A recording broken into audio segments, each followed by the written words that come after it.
회복이라는 이름을 우리가 듣게 되면은 가슴이 뛰죠. 또 가슴에 힘든 것들이 한순간에 쫙 풀리는 것을 경험할 수가 있습니다. 아픈 병이 회복이 돼요. 또 아픈 마음이 치유되고 이제 회복이 돼요. 깨진 관계가 이제 회복이 된다. 이 회복이라는 단어만 들어도 너무나 이제 기쁜 거죠. 절대 해결할 수 없는 문제였다고 했는데 그게 풀리고 회복이 돼요. 또 도저히 뛰어넘을 수 없는 트라우마라 그랬는데 그 트라우마조차도 이제 회복이 됐다. 또 성도 안에 예배가 회복됐다. 또 기쁨이 회복됐다. 사랑이 회복됐다. 이런 회복에 관한 말씀을 들을 때마다 우리에게는 엄청난 은혜와 감동이 있습니다. 실은 요셉의 용서를 통해서 야곱의 가정이 회복이 돼가지고 그래서 드디어 야곱의 가족이 애굽으로 내려가게 되는 장면이 이제 오늘 말씀인 거죠.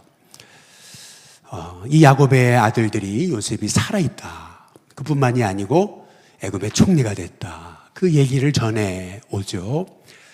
야곱은 그렇게 그리던 날이 왔어요. 가정이 회복되고 아들이 회복 정도가 아니고 애굽의 총리가 됐대잖아요. 얼마나 그냥 가슴이 설레고 그렇습니까? 설레는 마음으로 이제 애굽에 내려가게 되죠. 근데 오늘 말씀에 보면은 그 식구들의 숫자가 보니까 며느리들 빼고 모두 70명이었다. 이제 이렇게 말씀하고 있습니다. 그 70명의 명단을 우리가 같이 오늘 말씀을 통해 이제 읽으신 것이에요. 그런데 저는 이게 진짜 70명이 맞나? 그래가지고 다 세봤어요. 이게 야곱을 포함한 70명인가? 야곱을 뺀 70명인가? 다 한번 좀 세봤어요. 봤더니 야곱을 포함한 70명이더라고요. 근데 오늘 여기 말씀에서 제 눈에 확 띄었던 게 있어요. 그게 뭐냐면은 요셉은 애굽에 있잖아요. 그리고 두 아들 므낫세, 에브라임은 애굽에서 난 자식들이에요. 그런데 오늘 성경을 잘 보시면은 여기 애굽에 이른 자가 모두 70명이다. 좀 말이 안 맞잖아요. 애굽에 이른 자가 모두 70명이다. 저는 이 말씀을 딱 이렇게 읽는 순간 맞아. 제가 그런 생각이 들었어요. 그게 뭐냐면은 그렇지. 가족은 한 몸이지. 그런 생각이 딱 들었어요. 가족이요. 소위 여러분 한번 생각해 보세요. 요셉의 두 아들 므낫세, 에브라임이 애굽에서 태어났다 하더라도 그들은 야곱의 피를 받은 한 몸인 거죠. 가족은 한 몸이에요. 그런데 여러분 교회가 그렇지 않습니까? 교회가 그리스도의 피로 한 몸 된 그리스도의 몸인 거예요. 교회가 한 몸인 거예요. 그래서 그리스도의 몸이다. 그래서 어찌 보면은요, 우리 일신교회 일신이라고 하는 이름, 한 몸이라는 거, 이거는요, 교회의 이 본질을 얘기하고 있는 거예요. 엄청난 비밀이 실은 이 일신이라는 이름 안에 담겨진 것입니다. 오늘 말씀을 통해서 어떻게 정말 우리가 일신교회가 될 수 있을까? 한 몸 된 교회가 될 수 있을까? 실은요, 가정이 한 몸이 되지 못하면은요, 그 가정은요, 아픔이 가득하죠. 하나님의 뜻을 이루는 도구가 되기 힘들어요. 교회도 똑같아요. 한 몸이 되지 않으면은요, 주님이 원하시는 그 주님의 진정한 복음의 도구가 되기 어려워요. 생각해 보세요. 한 몸이 안 되면은요, 팔, 다리, 눈, 코, 귀가 다 제각각이에요. 그러면은요, 이건 주님의 도구가 아니고요, 이거는 어찌 본다면은요, 엉망이에요. 그래서 가장 기본, 가정도 한 몸이 되고요, 교회도 한 몸이에요. 그래서 일신이라는 거, 한 몸이라는 거, 아마 그런 의미에서 우리 일신교회 선조들이 정말 한 몸 된, 그래서 주님의 손과 발이 되는 일신교회의 꿈을 가지고 일신교회라고 이름을 붙인 것이 아닌가라고 하는 생각을 가져요. 그래서 저는 오늘 그렇지, 요셉은 애굽에 있고 두 아들 므낫세, 에브람도 이미 애굽에 있는데 오늘 말씀 46장 27절에 보니까 애굽에 이른 자가 모두 70명. 아니 이미 3명은 거기 있는데 애굽에 이른 자가 70명. 같이 온 것처럼. 그러니까 이것이 뭘 의미하는 거냐면요, 지금 성경이 70명의 이름을 다 기록해 놓고 있어요. 그런데 이것이 의미하는 것은 야곱의 가정이 이렇게 회복이 됐다. 그래서 한 몸이 됐다. 이거를 전제하고 깔고 오늘 이렇게 애굽으로 들어갔음을 말하고 있는 거죠. 애굽은 어떤 곳입니까? 세상이에요. 주님의 몸된 가정, 교회가 세상으로 들어갈 때 가장 강력한 힘은 어디 있을까? 여러분, 사실이요, 돈도 세상이 더 많고요, 세상 가보세요. 능력 있는 사람 많아요. 시스템도요, 교회보다 세상이 더 낫습니다. 그러나 세상이 교회를 능가할 수 없는 거, 그것은 뭐냐면 주님의 피로 한 몸 된 거. 여러분, 그 능가할 수 없어요. 그래서 여러분, 오늘 여기 야곱의 가정이 이제 70명이 애굽으로 들어가는 이 장면 쫙 명단을 기록해 놓다가 마지막에 애굽에 이른 자가 모두 70명이다. 저는 이거를 단순히 그냥 70명 숫자를 얘기하는 거라고 보지 않아요. 여기에 회복의 비밀이 있다. 저는 그렇게 보고 있는 것입니다.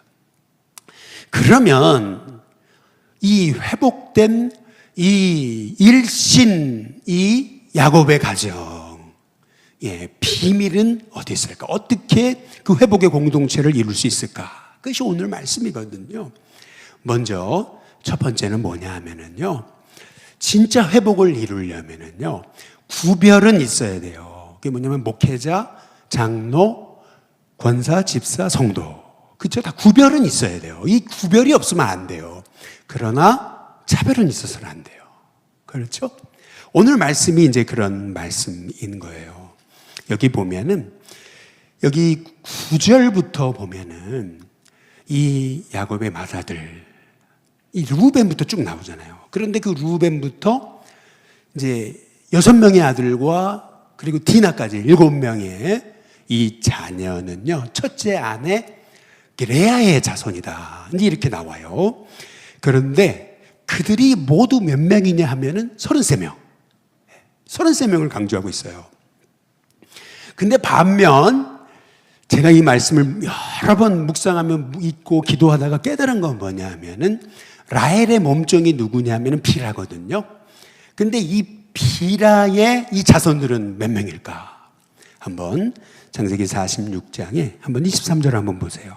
거기 보면은 단의 아들은 후심이고 납달리의 아들 곧 야셀과 구니와 예셀과 실렘이다. 이렇게 얘기하거든요. 그 다음에 이게 비라의 자손이라고 얘기를 해요. 근데 모두 몇 명이냐면 7명. 저는 왜 여기서 33명, 왜 7명을 강조하고 있을까? 저는, 그렇지, 맞아. 네. 여러분 한번 잘 보세요. 이 비라의 자손 7명은요, 33대 7의 비율은요, 거의 5대1의 비율이에요. 숫자적으로 깨면 안 돼요. 그리고요, 첩의 자식입니다.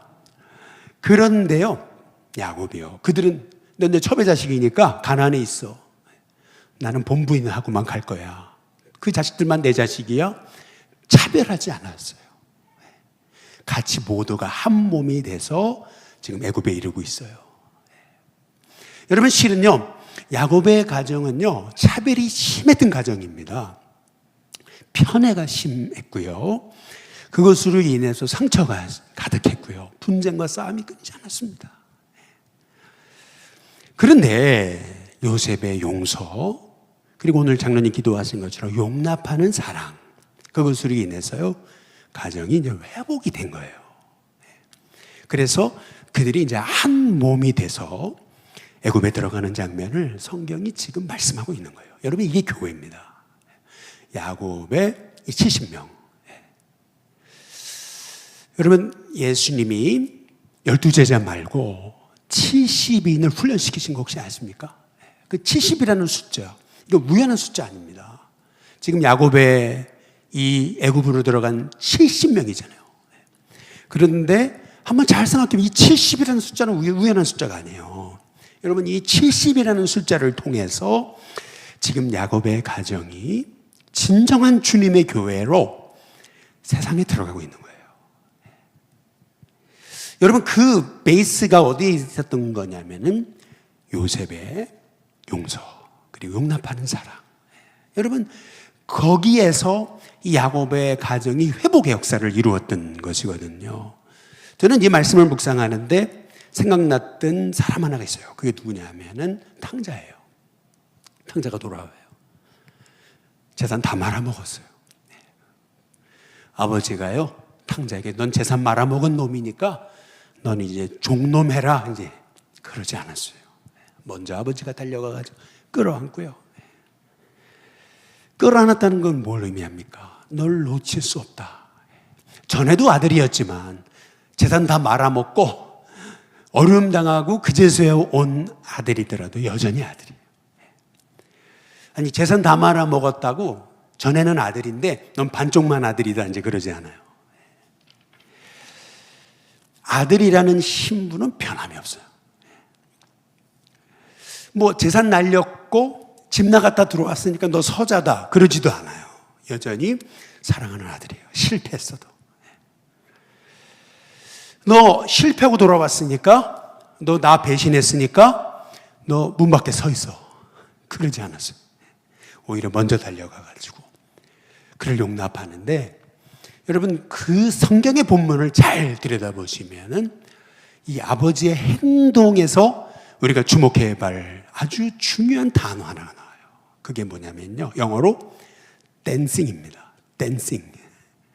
아버지는요, 이 아들이 돌아왔을 때 아버지는 춤을 춥니다. 여러분, 이것이 바로 그리스도의 사랑을 의미하는 거죠.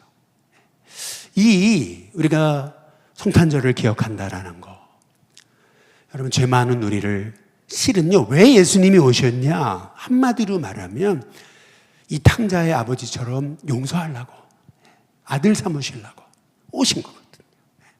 여러분, 그런 점에서 실은 오늘 이 야곱의 가정의 회복의 전제는 요셉의 용서인데, 그것은 다름 아닌 그리스도의 십자가의 비밀이 여기 안에 담겨져 있다.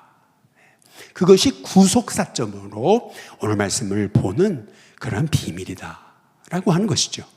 두 번째로, 여기 잘 보시면은, 여러분, 여기 오늘 70명을 쫙 읽으셨잖아요. 근데 여기에는 하나의 비밀이 있습니다. 그게 뭐냐면은요, 한번 제가 여쭤볼게요. 여기 70명의 가족이 이제 드디어 애굽에 내려갑니다. 며느리들이 이름을 하나도 안 적었어요. 같이 갔는데 뭐 성경에 나오잖아요. 그런데 한번 제가 여쭤보겠습니다. 야곱이 아내들 여기 데리고 갔을까요? 안 데리고 갔을까요? 네? 한번 맞춰보세요. 야곱이 자기 아내들 여기 데리고 갔어요? 안 데리고 갔어요? 네? 안 데리고 갔어요. 그거 어떻게 알아요? 여러분, 한번 잘 생각해 보세요. 라헬은요, 이미 베냐민 다 죽었어요. 이미 죽었어요. 그래서 못 데리고 간 거예요. 이미 죽었어요. 예, 여러분 아시잖아요. 객사했어요, 라헬은요. 예. 그 다음에 창세기 49장 한번 31절에 보면은 이런 말씀이 있어요. 레아는 어디 갔지? 레아가 어디 갔죠? 31절에 보시면은 같이 한번 읽어보실까요? 같이 읽습니다. 시작. 아브람과 그의 아내 사라가 거기 장사되었고 이삭과 그의 아내 리브가도 거기 장사되었으며 나도 레아를 그곳에 장사하였노라. 여러분, 막벨라 굴에요. 여기 매장했던 그러한 인물들이 쫙 가족들이 나오잖아요. 근데 레아도 이 막벨라 굴에 매장된 거예요. 이것이 의미하는 것이 뭐죠? 성경에 안 나와요. 그런데 분명한 것은 레아도 야곱이 애굽에 내려가기 전에 죽었어요. 그렇다면 이 몸종들은 어떻게 됐을까요? 몸종들 안 데려고 왔을까요? 그렇지 않죠. 이것을 우리가 전제하고 추측해 보면은요, 비라와 실바도 이미 죽었어요. 여러분, 그렇다면 어떻게 되는 거죠? 지금 야곱은 홀로 된 지 오래됐어요. 지금 야곱이 그 69명의 자손들을 이끌고 애굽에 들어가는데 아버지 혼자예요. 그때 나이가 야곱이 몇 살이에요? 130세예요. 그런데 야곱이 애굽에 들어가는데요. 그러면 야곱이 애굽에 들어가서 몇 년을 살았을까요? 예, 성경에 나옵니다. 예, 창세기 47장 28절 같이 한번 읽어보시죠. 같이 한번 28절에 나옵니다.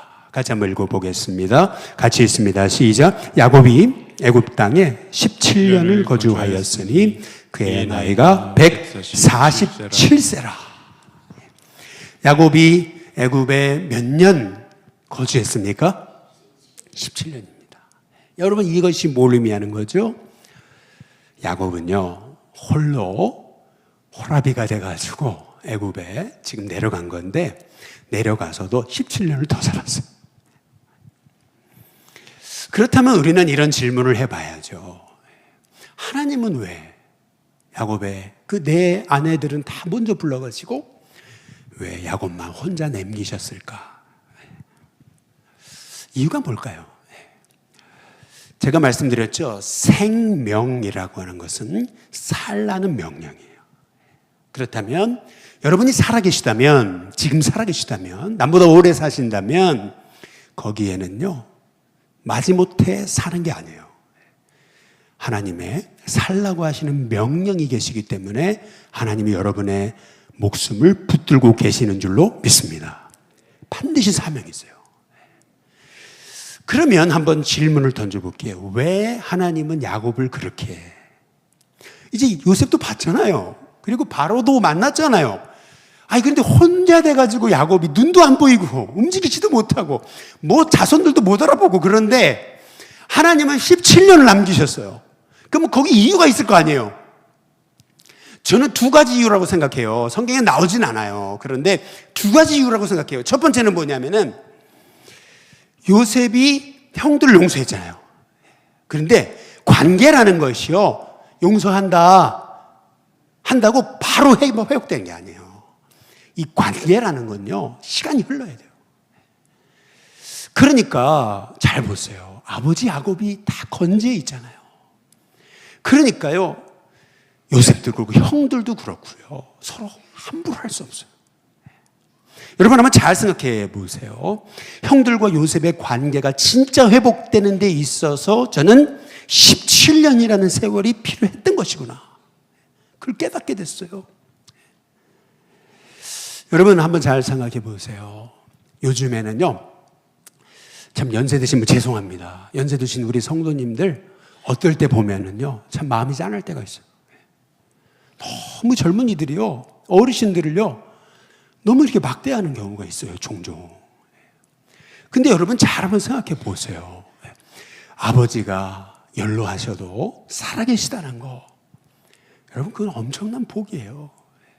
부모님이 설사 치매가 걸리셔서 우리를 못 알아보신다 해도 부모님이 계시다는 거, 안 계시다는 거, 여러분 이건 엄청난 차이인 거예요. 여러분 잘 생각해 보세요. 야곱도요, 나중에요 못 알아봤습니다.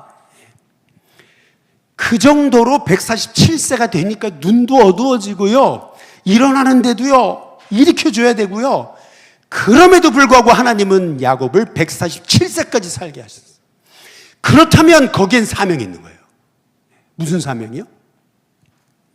저는 여기 우리 일남여선교회 회원분들이 147세까지 사시길 주님의 이름으로 축복합니다. 아이고 주여 아버지, 여러분 그러지 마시기 바랍니다. 분명히 여러분 오래 사시는 거는 다 이유가 있습니다.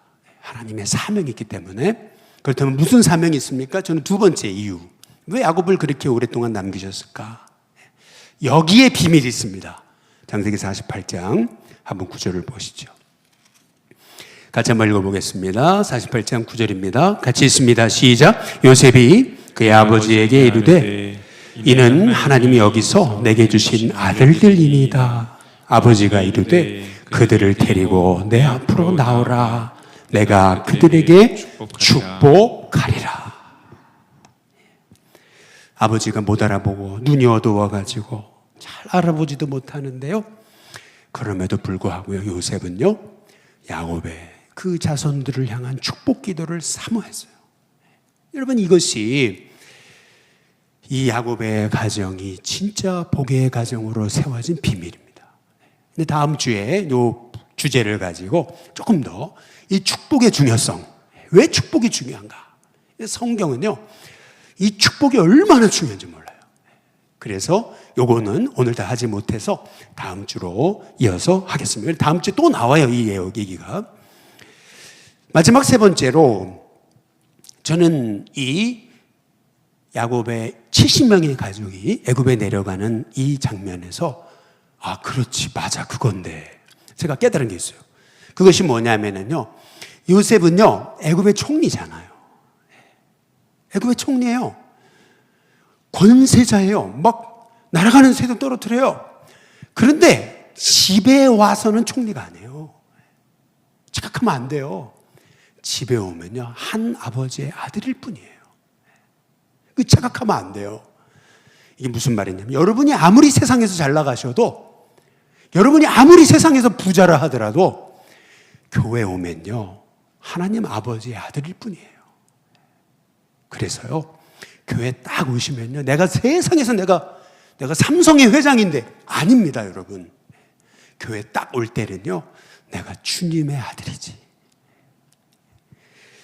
여러분, 이게 오늘 저는 여기서 보게 된 게 그거예요. 요셉을 잘 보세요. 이제 다음 주에 보시게 될 거예요. 그 늙은 아버지, 눈도 알아보지 못하는 아버지, 그 아버지 밑에서요, 요셉은요, 아무리 애굽의 총리라도요, 여러분, 요셉은요, 야곱의 아들이에요. 이게 교회의 비밀이에요. 아무리 여러분이 세상에서 복받고, 아무리 부자가 되고, 아무리 유명한 사람이 돼도, 아무리 여러분이 대통령이 돼도, 교회 오면 성도예요.